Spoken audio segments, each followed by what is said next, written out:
Hey everyone, welcome on my channel. In today's video, I teach you another topic in data comparison, that is coding. Then firstly, what is coding? Coding means the assignment of binary sequence to element of alphabet. Means in coding we assign binary sequence to each element of alphabet. Okay. And next is what is code word. Then code word is a set of binary sequence that are assigned to alphabets. All the set of binary sequence which are assigned to given alphabets are known as code word. Okay. Next is what is uniquely decodable code.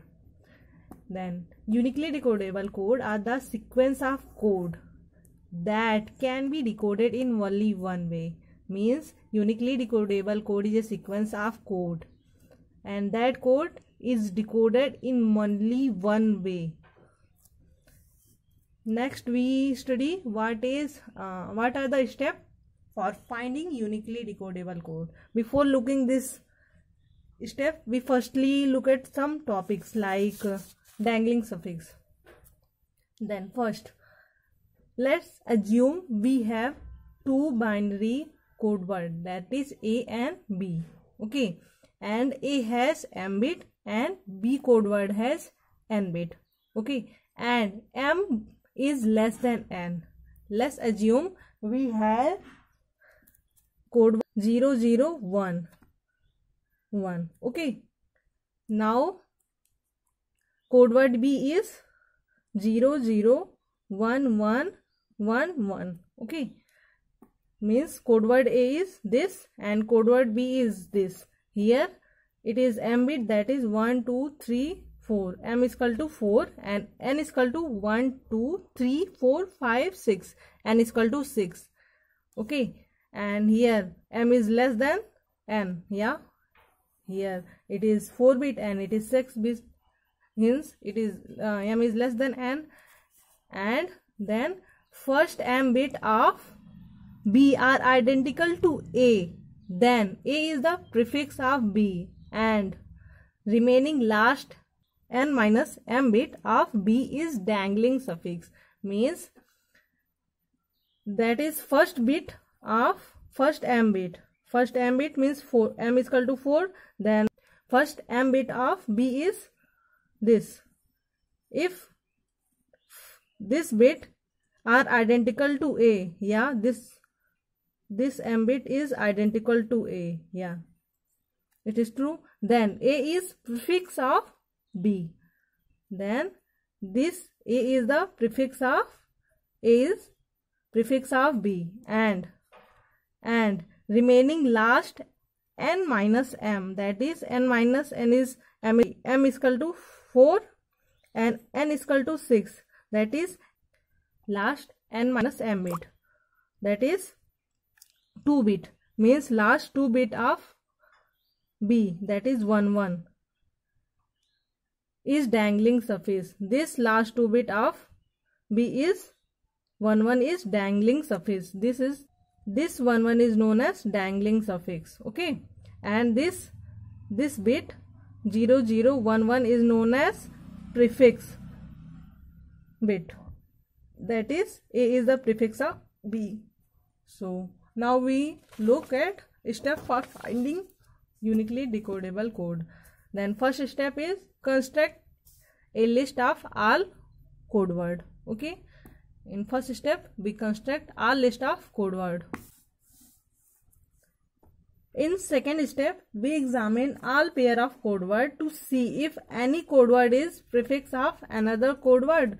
In second step we examine the all code word or given code word and we check that if any code word is prefix of another code word.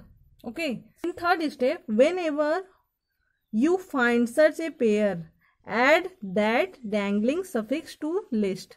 If you find any prefix code word, then you take dangling suffix and add that dangling suffix to main list. Or you not find any dangling suffix, then that code is uniquely decodable code. Means if in whole process you never find any dangling suffix in list of code word, then that list of code word is uniquely decodable code. And in step 4, now repeat the process until last list. Continue this until one following two things happened. Means you repeat the process until one condition from two process is satisfied. What are that two process? First is you got a dangling suffix, that is a code word. Means if this condition is followed, that you got a dangling suffix, that is a code word. Okay, then you got final result is that code word is not uniquely decodable code. But if you found that if there are no more dangling suffix, that is a code word, means in whole process you doesn't found any dangling suffix which is already a code word in main list, then you got as a result that is that code word is uniquely decodable code. You betterly understand this step with the help of example. Let's assume we have a given code word, that is 0 0 0 1 1 1. Now we check it is uniquely decodable or not. Then we find dangling suffix. Then we compare each code word. Then we compare this code word to this code word. This 0 is and this 0 is common. So we got a dangling suffix 1. So we got dangling suffix 1. So we write here 0 0. So we add this dangling suffix to main list. So we got new list, that is 0 0 1 1 1 1. Now we again compare each code. We compare this code word to this, but if we compare this, then we again got 1 which is already present. Okay, in given code word no dangling suffix is matched to code word from given list. So we can say that this code word is uniquely decodable code. Now we take second example, that is A1 equal to 0, A2 equal to 0 1, A3 equal to 1 0.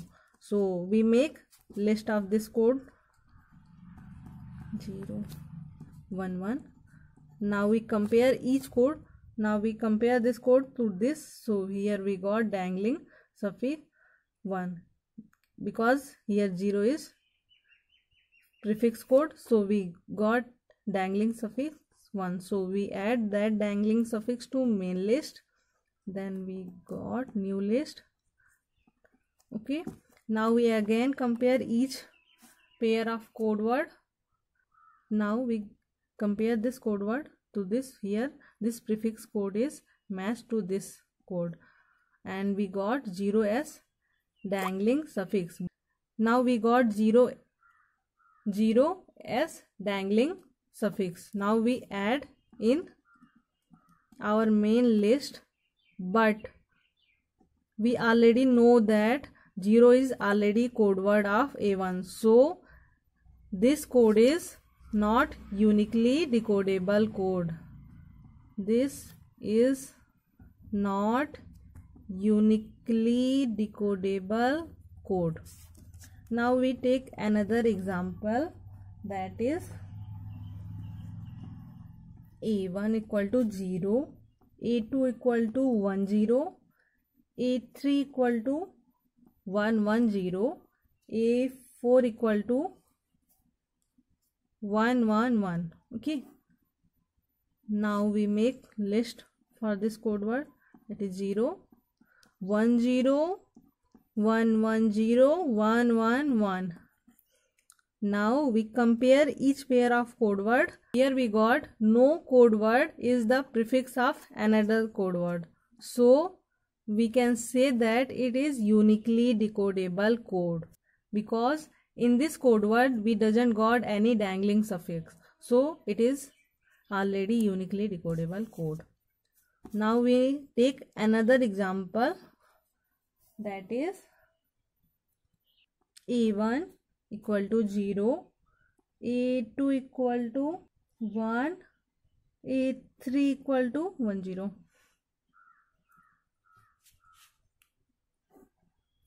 Now make list for this code word 0 1 0 1. Now we compare each pair of code. So we compare this to this. We got a prefix code 0. We got dangling suffix 1. But if we add this to main list, then we got new list. But here this dangling suffix we got, that is already code word of a2. So we can say that it is not uniquely decodable code. So I hope you understood. So this is enough for today. Bye.